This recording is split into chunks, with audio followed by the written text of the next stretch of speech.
Salut Nixonautes. Alors, le mois de mars, c'est le mois du printemps, mais c'est aussi le mois d'un autre événement. À tout de suite.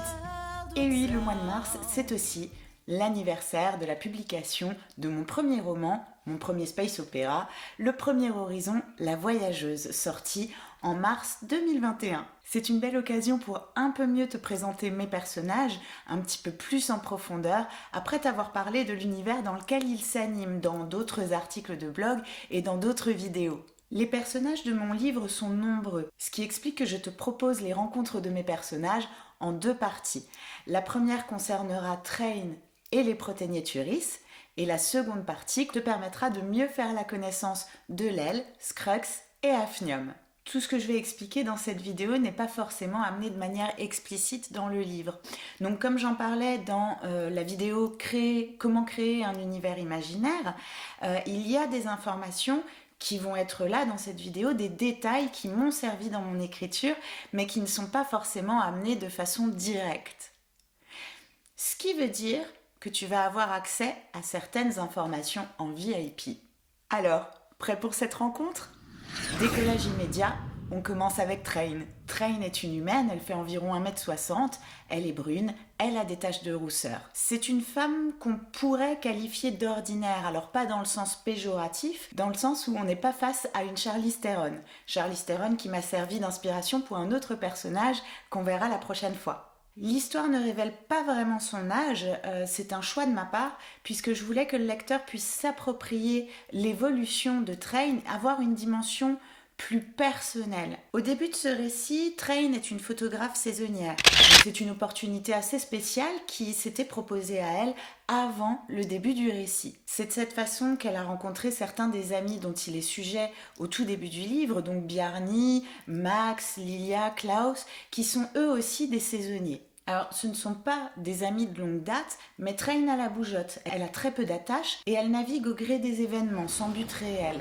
Elle se laisse porter au gré du vent. Ses parents étant archéologues, Train a grandi dans un pensionnat où elle a rencontré sa meilleure amie, Shelby.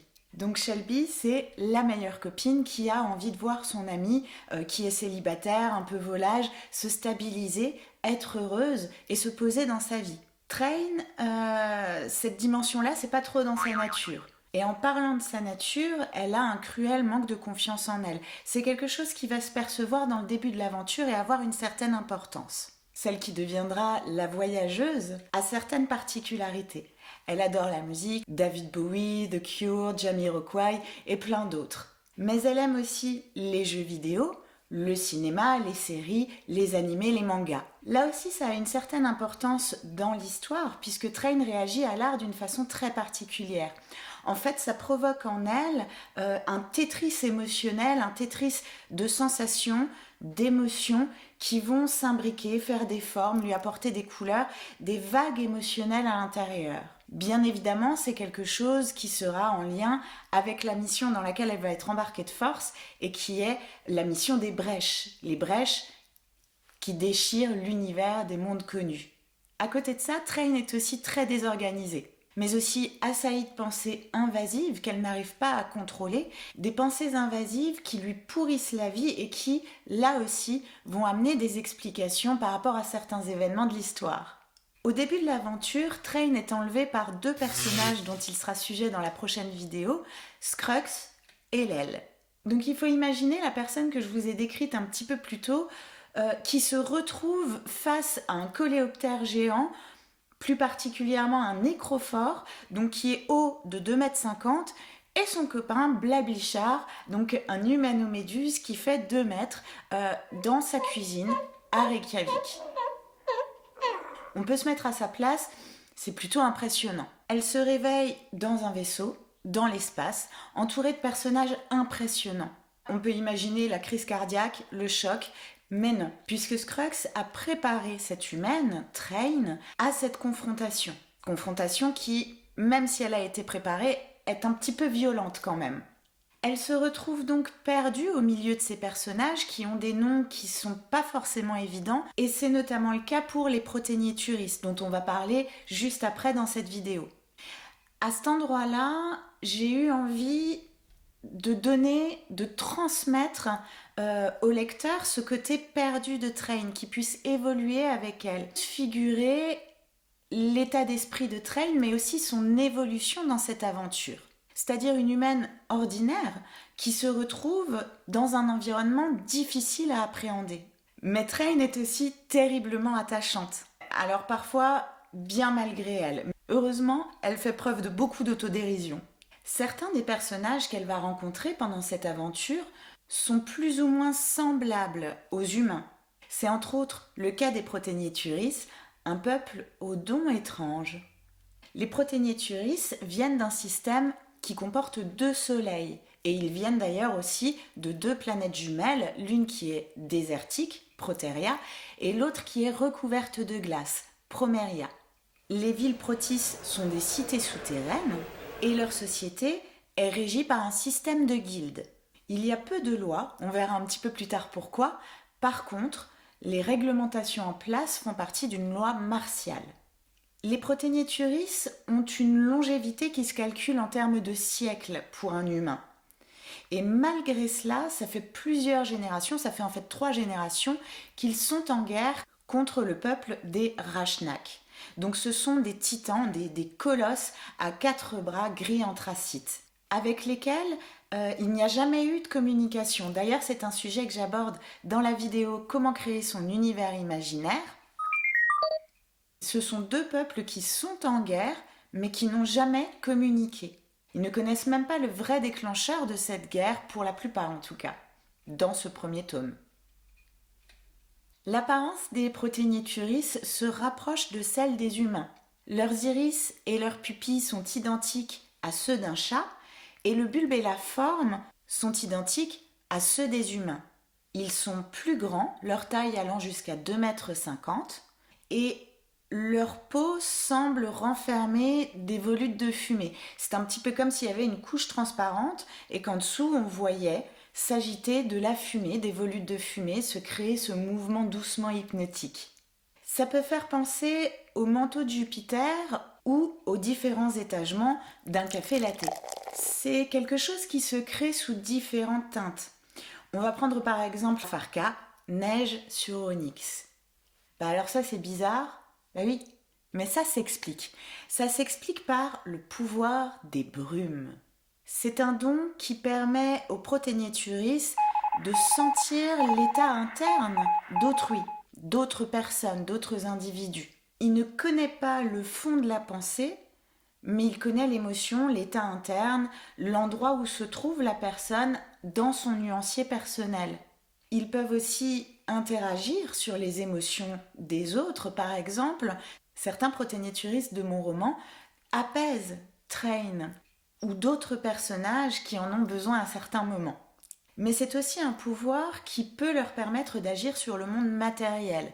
Par contre, il y a des limites, il y a certaines contraintes. Avec leur brume, ils peuvent agir de manière importante sur un cercle proche, ou alors de manière beaucoup plus lointaine, mais de façon très précise. Alors ce qu'il y a d'intéressant aussi avec ce don, c'est que les Protégnéturis communiquent de façon non verbale à travers leur brume. Ce qui fait que les liens des brumes, leurs affinités selon leur brume, sont plus importantes pour les Protégnéturis que les liens du sang pour les humains. Mais ça a aussi d'autres conséquences, puisque les brumes décident du destin de leur porteur. C'est-à-dire qu'on va décider de cette façon-là, selon les brumes, vers quelle guilde la personne va être dirigée, pour donner le meilleur d'elle-même. J'expliquais un petit peu plus tôt qu'il y avait peu de lois dans le système Protis. Et en effet, ce pouvoir des brumes, ce don d'empathie et les partages qu'occasionne ce pouvoir font que le libre arbitre est indiscutable dans cette société, pour ce peuple. L'identité des Protégnéturis. Alors là, on va toucher un petit peu à ce que j'expliquais, c'est-à-dire perdre le lecteur. Les enfants Protis sont en effet élevés au sein des guildes et leur grade, donc le niveau qu'ils ont atteint au sein de leur groupe, fait partie intégrante de leur nom. Donc leur nom évolue au fil du temps, au fil de leurs avancements. Par exemple, je vais prendre pour exemple Solterios. Donc Solterios a commencé apprenti. C'était donc un Romis, et à cette époque, il était donc appelé Solteromis. Solteromis a gravi des échelons jusqu'à devenir un Riosa, et est donc devenu à ce moment-là Solteriosa. Et au moment de l'histoire, il a accompli un acte de bravoure qui lui a permis d'atteindre le grade de Rios. C'est pour ça qu'il s'appelle Solterios dans Le Premier Horizon, la voyageuse. Ça va? Tu suis? Si c'est pas le cas, c'est peut-être tout simplement que tu vis les choses un peu comme Train. Dans le récit, les Proténéturis sont nombreux à faire partie de la délégation. En fait, c'est l'espèce la plus représentée dans la délégation, ce groupe qui a été envoyé en mission pour sauver l'univers des mondes connus. Ce sont des guerriers. Ils ont été confrontés à la guerre dès le plus jeune âge et ils ont été élevés pour devenir des combattants. Ils sont durs et montrent peu de sentiments, font preuve en tout cas de peu de sentiments. Mais ils savent aussi se détendre quand même. Ils aiment les jeux de cartes et sont adeptes d'un alcool qui s'appelle la liqueur d'Anchi. Anchi, c'est une ville de la planète Proteria, donc la planète désertique. C'est la ville des voleurs. Et cet alcool est préparé à partir d'un champignon appelé le Nitus. Alors comment on accède justement à certains produits ou certains services chez les Proténéturis? Eh bien grâce à ce qu'on appelle des marques. Alors les marques sont distribuées pour des services rendus aux guildes, c'est-à-dire qu'une mission est donnée à une guilde qui elle-même la transmet à l'un de ses membres ou plusieurs de ses membres et celui qui accomplit la mission reçoit une marque de plus ou moins grande valeur en fonction de la difficulté de la mission. On peut voir ces marques comme des points de renommée dans certains jeux vidéo par exemple ou dans certains jeux de plateau, mais des points de renommée permanents, c'est-à-dire qu'une fois qu'ils l'ont gagné, ils le gardent. Donc en gros, chez les Proténéturis, on se dévoue et ça paye. D'ailleurs, les Proténéturis sont plus ou moins doués par rapport aux dons de leur brume. C'est aussi pour ça qu'elles choisissent de leur destinée, pour les envoyer là où ils pourront, comme je le disais, donner le meilleur d'eux-mêmes. Donc là, on rentre dans une dimension qui ressemble un peu à celle des shonen, c'est-à-dire la valorisation du dépassement de soi, du dévouement, du sacrifice, mais aussi par rapport à l'attitude, par rapport au fait d'être le meilleur dans sa catégorie, peu importe de quelle catégorie il s'agit, des voleurs aux guerriers, en passant par les cuisiniers, les couturiers, etc. Rencontrer Train, ça va être un choc pour ces Proténéturis, pour ces guerriers qui finalement n'ont connu que la guerre et qui découvrent au moment de leur mission qu'autre chose existe. Ils n'ont jamais eu le temps de se poser la question avant, étant envoyés au front, étant entraînés dès qu'ils étaient des tout petits bouts. Donc cette confrontation est tout aussi violente que celle que vit Train quand elle se réveille entourée de tous ces personnages. Et on peut dire que la rencontre de Train est un véritable chamboulement pour les Proténéturis qui font partie de la délégation. Alors pour illustrer un petit peu les faits, je vais te demander d'imaginer que le T800, donc Terminator, rencontre Ponyo. Alors par contre, je précise quand même le T800 de Terminator 2, parce que sinon ça se termine un petit peu en sushi et c'est dommage. Et d'ailleurs, en parlant de références, il y en a un certain nombre que j'ai disséminé de façon plus ou moins discrète dans mon récit, Le Premier Horizon, la voyageuse. Et je me demande lesquels tu reconnaîtrais en lisant mon livre. Voilà, on arrive à la fin de cette vidéo, de cette rencontre avec mes personnages, donc Train et les Proténéturis. Train, une humaine attachante qui va savoir sortir son épingle du jeu, plus ou moins. Et les Proténéturis, ces êtres charismatiques, ces êtres au pouvoir étrange et fascinant.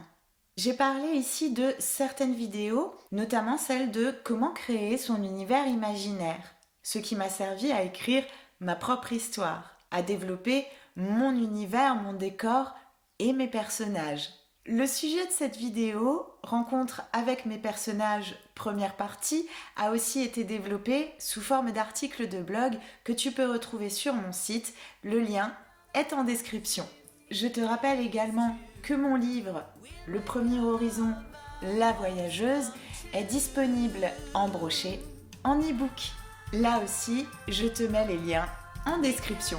Je te remercie d'avoir suivi cette vidéo. Merci à ceux qui me suivent depuis une année, qui m'encouragent quotidiennement et qui me portent à aller plus loin dans cette aventure, à continuer de la vivre. Merci à ceux qui vivent ce space opéra avec moi. Merci à ceux qui écoutent ma musique. Merci à toi pour ton soutien. Je te dis à très bientôt pour la prochaine partie de cette rencontre avec mes personnages.